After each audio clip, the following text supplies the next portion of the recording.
अभी हम लोग सुबह सुबह आए हैं, अभी 2 बज रहा है सुबह के, और हम लोग आए हैं महाकाल में भस्म आरती के लिए।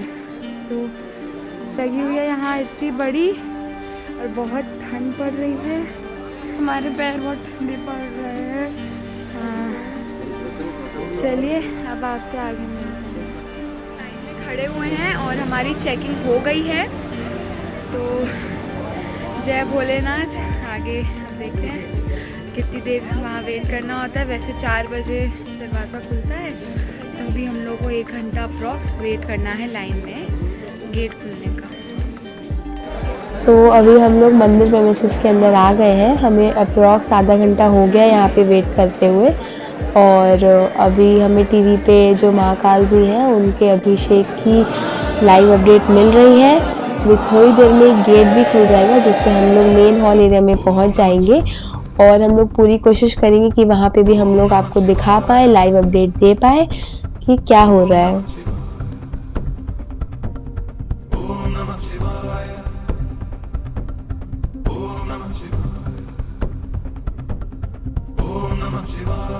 तो अभी द्वार खुल गए हैं मंदिर के, और हम लोग भस्म आरती के लिए मेन हॉल एरिया में जा रहे हैं। और जैसा कि आप सामने देख सकते होंगे कि मंदिर रात में कितना सुंदर लग रहा है।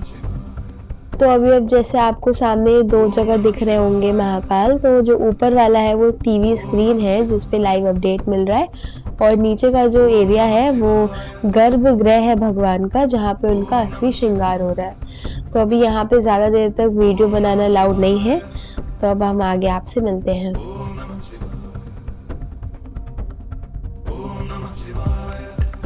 महाकाल के मंदिर से कुछ दूरी पर ये एक द्वारकाधीश जी का मंदिर है, जो कि सिंधिया परिवार द्वारा बनाया गया है, और एक तरीके से कह सकते हैं कि ये मंदिर उनके कुल देवता का है।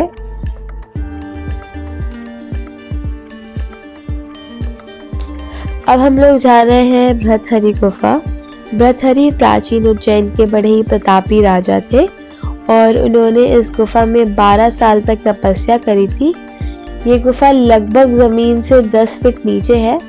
तो अभी आइए चलते हैं, गुफा के दर्शन करते हैं, और देखते हैं अगर हमें अंदर रिकॉर्ड करने की परमिशन मिलेगी तो आपको भी ज़रूर दिखाएंगे।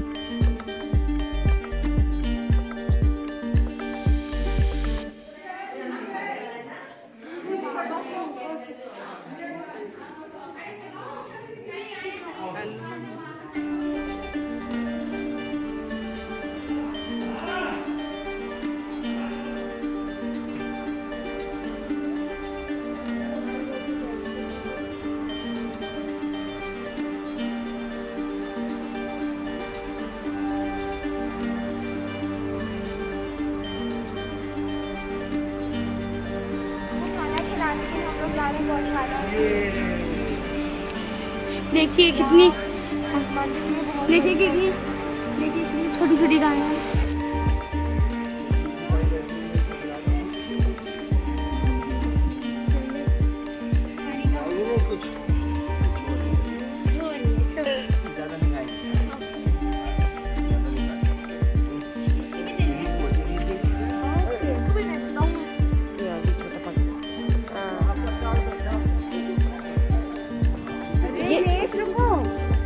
नहीं डालना है, ये नहीं।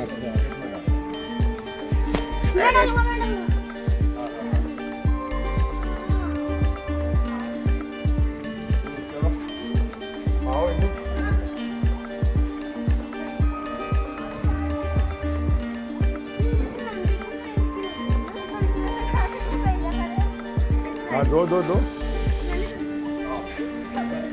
बस आ जाओ, चला जाना है। अरे इनके पास कुछ नहीं है। हाँ लो लो लो लो लो लो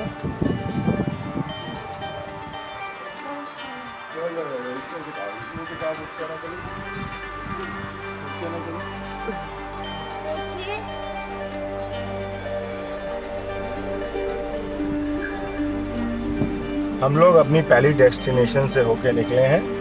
भरथरी गुफा के हम लोगों ने दर्शन किए, वहाँ गौ सेवा का मौका हम लोगों को मिला, और अब हम जा रहे हैं अपने अगले डेस्टिनेशन के लिए गढ़कालिका की तरफ।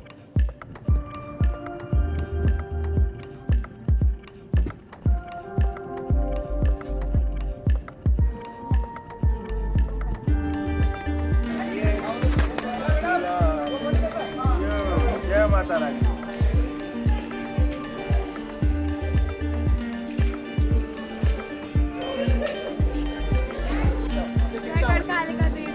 जय गढ़कालिका।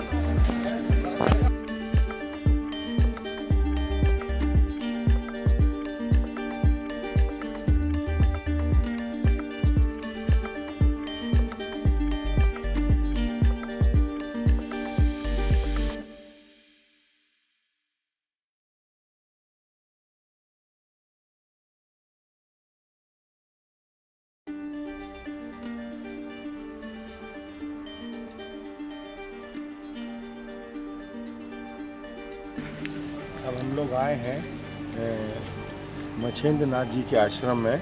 ये गोरखनाथ जी के गुरु हैं और इनका जन्म कथाओं के हिसाब से मछली के पेट से हुआ था, इसलिए इन्हें मछेंद्र नाथ या मत्स्य नाथ भी कहते हैं।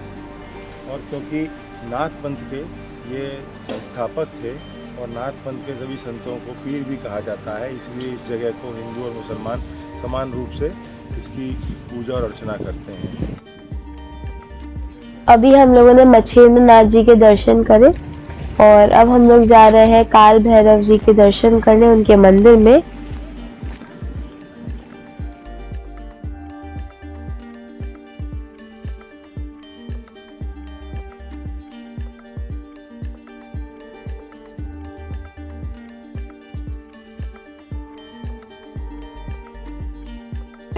और यहाँ पे जो भी अभी दुकानें देख रहे हैं जो लाइन से लगी हुई हैं, सारी की सारी दुकानों पे अलग अलग टाइप की अल्कोहलिक ड्रिंक्स मिल रही हैं जो कि भगवान जी को प्रसाद में चढ़ाई जाती है। लीजिए, हम भी लेके आए हैं। हम ब्रांडी लेके आए हैं, तो अब हम ये चढ़ाएंगे भगवान को।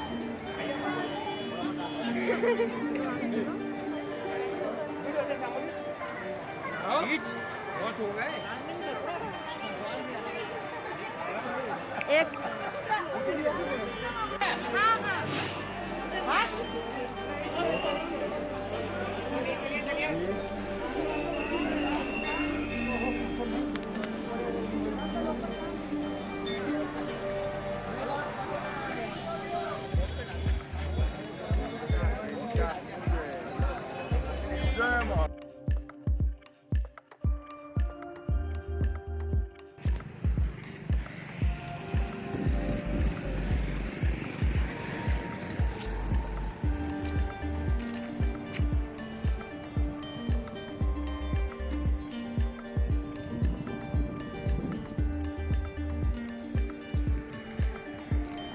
तो अभी आ गया है मंगलनाथ मंदिर और अब हम जा रहे हैं इसके दर्शन करने।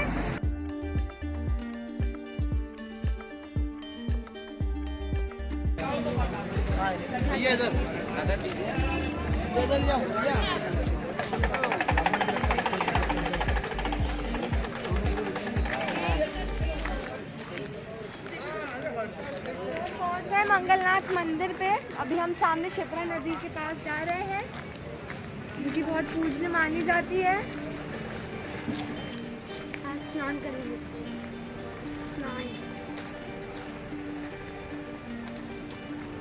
यहाँ हनुमान जी की मूर्ति है।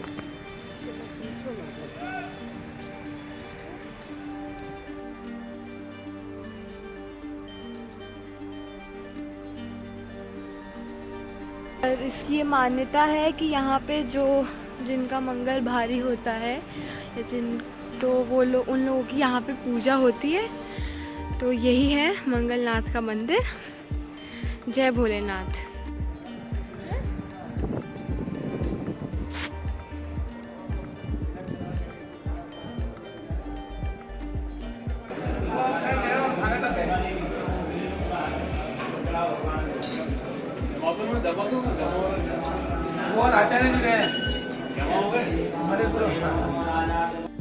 तो अब इतना सारा घूमने फिरने के बाद हम लोग को लग रही है भूख, तो हम लोग जा रहे हैं उज्जैन के एक ऑथेंटिक डिश खाने जिसका नाम है शाही बाफला। जैसे आप यहाँ पे भी देख रहे होंगे लड्डू बाफला लिखा हुआ है, तो उसके कई सारे नाम है, शाही बाफला, लड्डू बाफला, दाल बाफला।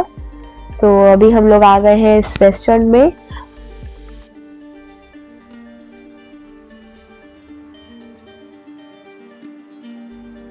तो हम लोगों को तो दाल वाफले बहुत अच्छे लगे और हम सबका पेट बहुत भर गया है।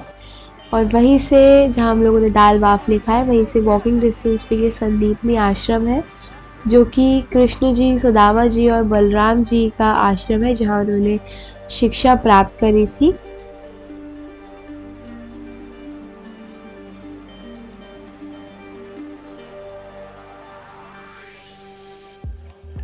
हम लोग अभी आए हुए हैं कृष्ण जी, सुदामा जी, बलराम जी की पाठशाला में, संदीपनी आश्रम में। हाँ। तो ये वहाँ की आर्ट गैलरी है।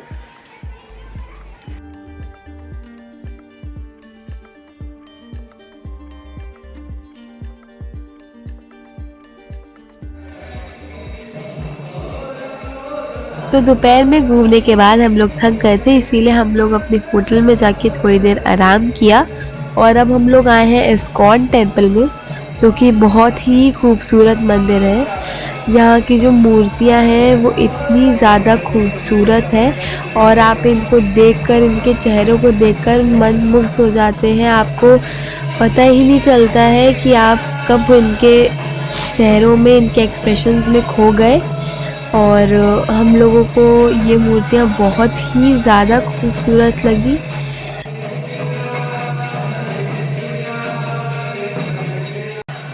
अगर आप इनकी मूर्तियों को देखें तो ऐसा लगता है कि कृष्ण राधा सिर्फ आप ही को देख रहे हैं। तो चलिए, अब आज का दिन हमारा होता है ख़त्म। अब हम आपसे मिलते हैं नेक्स्ट व्लॉग में। तब तक के लिए बाय बाय।